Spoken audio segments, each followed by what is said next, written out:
नमस्कार मैत्रिणींनो, आज आपण टम्म फुगणारे असे भटुरे करणार आहोत।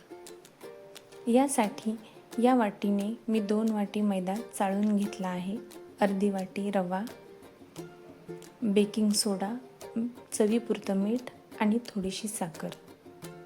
यामध्ये दही टाकून आपण पीठ मळून घेऊया।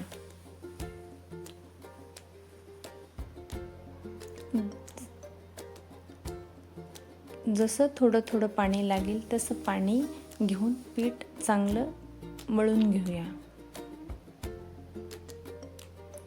पीठ जेवढं चांगलं मळणार तेवढे आपले भटुरे टम्म फुगतात आणि छान सॉफ्ट असे होतात। आपलं पीठ मळून झालं आहे। यावर आता थोडंसं तेल टाकूया। पुन्हा याला एकदा मळूया आणि एक कपडा कॉटनचा टाकून 1.5 ते 2 तास ह्याला मुरू देऊया। आता आपले भटुरे लाटूया।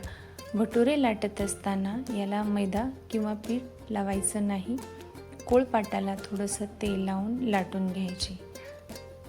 भटुरे जास्त पातळ किंवा जाड नाही लाटायचे।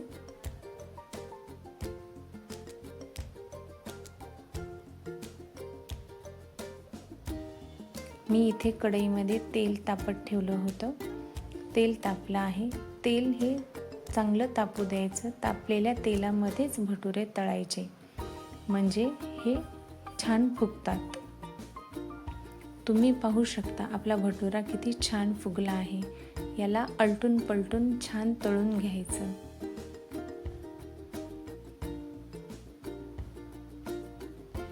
हलका सोनेरी रंगाचा होईपर्यंत छान तळायचं। मी तुम्हाला दुसराही तळून दाखवते। पहा किती छान फुगला आहे हा पण। मी सांगितल्याप्रमाणे प्रमाण वाटीने घ्यायचं। भटुरे खूप सॉफ्ट आणि छान आणि टम्म फुगणारे होतात।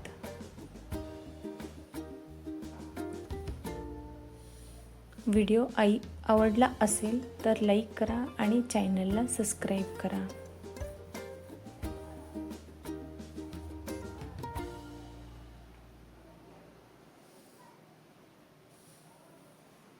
धन्यवाद।